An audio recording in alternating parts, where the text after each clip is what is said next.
Hello my friends, this video is part 2 of me getting to know and understand and put together this multi-component model that Christopher Pollitt has produced. In my last video I got to this stage where I had put my 4 bones together with the associated ligaments, and if you haven't seen that one, pop back on to Facebook or on YouTube. I'll pop a link in the comments for you and you'll see where I've worked my way through popping this together to this stage. This model is not currently available as of 2nd of August 2022. It's still in its design stage, but it's almost there. Professor Pollitt has done a few more tweaks and added some more improvements to this model.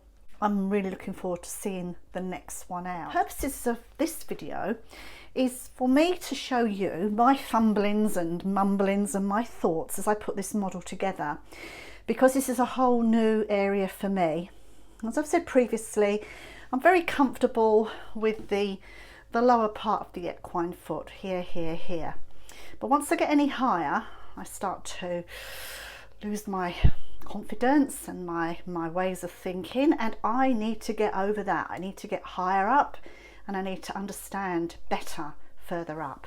And as for ligaments, I find them really complicated. I know they look very simple here, but for me, I struggle a little bit, and so I want to be able to understand them, understand where they go, understand what their functions are. And I think that this model is going to help me immensely to really see on a 3-dimensional model how things go together. And for my type of learning, I think this is going to be a huge benefit. Now, the other thing is I plan to use this model when I run my videos. So it's going to help all of us to understand the ligaments and the tendons as they are in time and space within the foot. And I think in time, I'll be looking at this and I'll be going, oh yes, I know where it all is, but that's going to take a little while. So learn with me. Let's do the next phase of this foot, following on from where I was last time. We've got the basic ligaments in situ now. We've got our 4 basic bones of the distal limb in place. Well, thankfully we have an amazing book that Professor Pollitt has provided to give us a step-by-step instruction as to where everything goes, and there's also some pretty neat little snippets of information in here which really help my understanding of these ligaments, and they come with plugs and sockets. So these would be our plugs, and then we have the sockets, which are the holes. And because it's like a puzzle, you can't put it in the wrong place. It's got to be in the right place for it all to come together.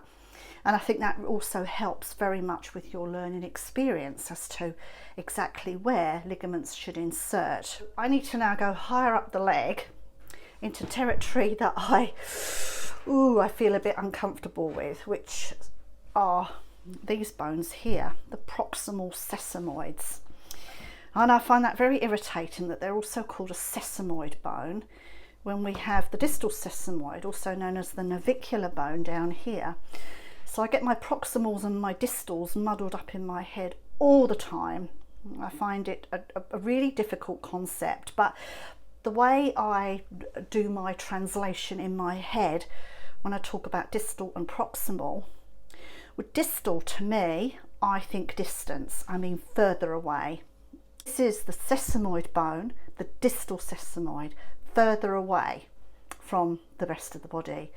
Whereas as we go higher up and we're going towards the body, then they are going to be proximal, meaning, for me, I say closer, approximate, a little bit closer. That's the way my brain tries to work out proximal and distal. And if you have any other ideas about how you translate that in your brain, I'd be really grateful to hear. Well, first of all, before I start putting more ligaments on, you can see just how stable this structure is. It's actually quite incredible.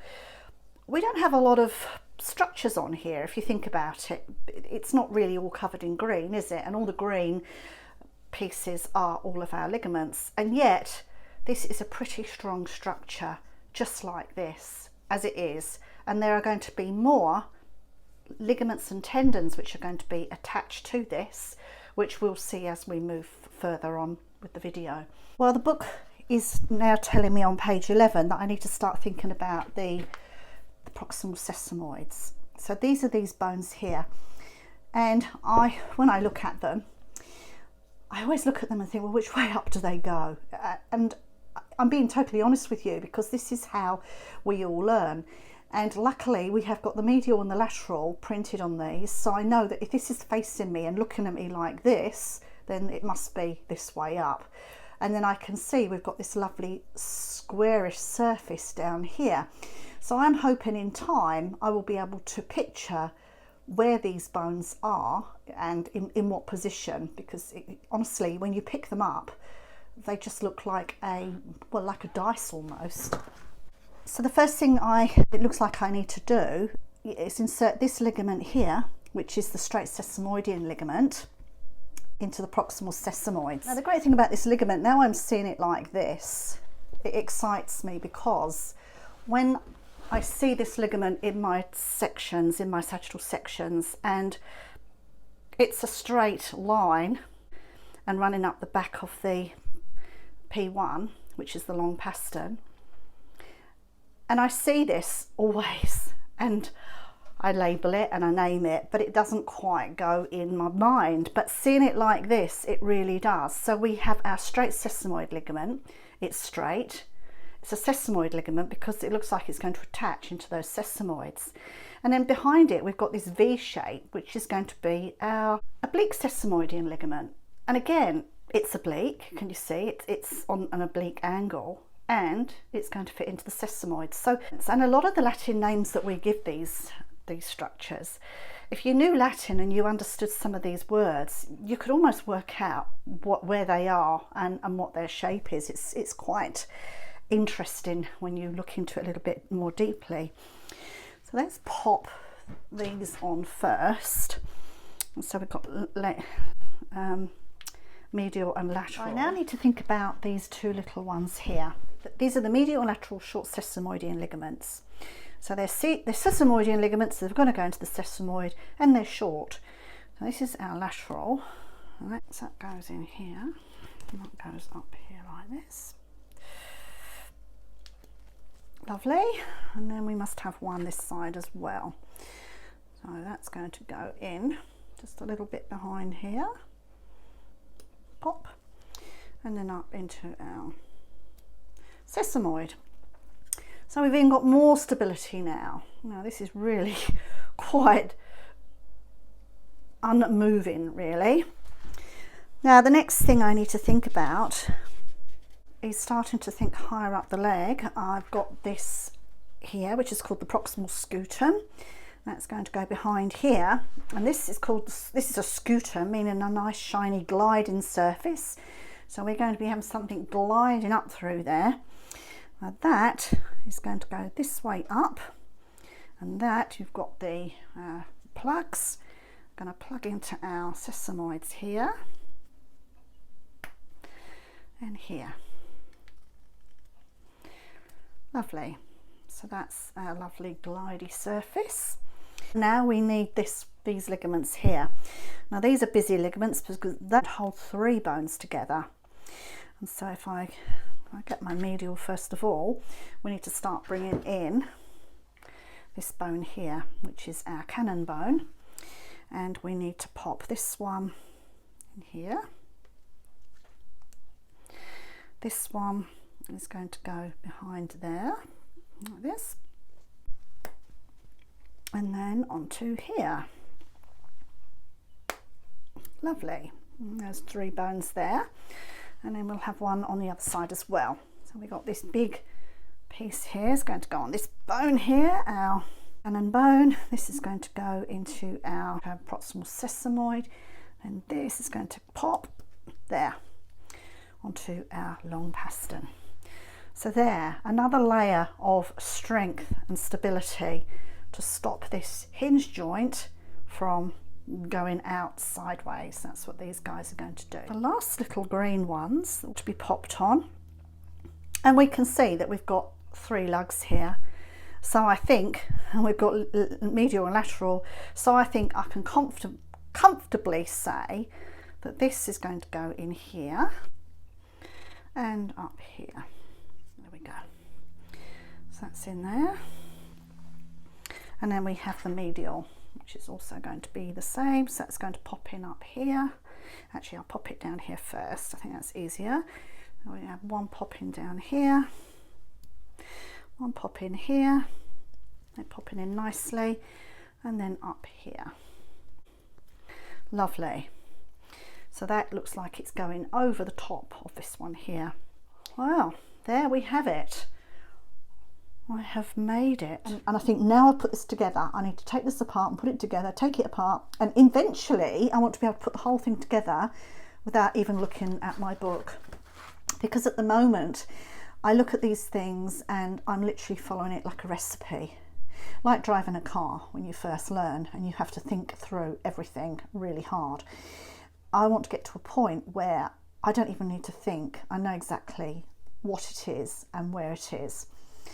So here we are, the next stage. All of our ligaments are in place, and we do have a pretty strong and secure structure here. Very strong and very secure, and with some movement, and I feel really comfortable now that I've done that. The next stage, when I look at my lovely book, is to look at the tendons, and I think that's when I'm going to start to feel really comfortable. I'm over the first part, the bits that were causing me anxiousness, and now I'm going to be on the home stretch. There's still a few things that I need to pop on. Let's have a quick look in the box. So we do still have a few bits and pieces, but I feel much happier about these guys. And it's actually quite interesting to see them sitting there on their own like this. I mean, when you see them in real life, it's just red upon red upon red, and it's very revealing to see something like this particular part here.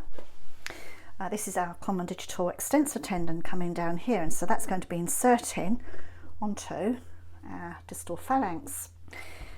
And did you know that we've got this little one coming down here as well, which is the lateral digital extensor tendon? Really cool. I had no idea that it looked like that. So that's going to be our next video and my next puzzle, and I'm looking forward to sharing that with you and sharing my thoughts and my ideas and my excitement and also everything that goes with this. I think this is going to be a great model, like I said before. So thank you so much for your attention. I hope you enjoyed that, and I look forward to speaking to you again.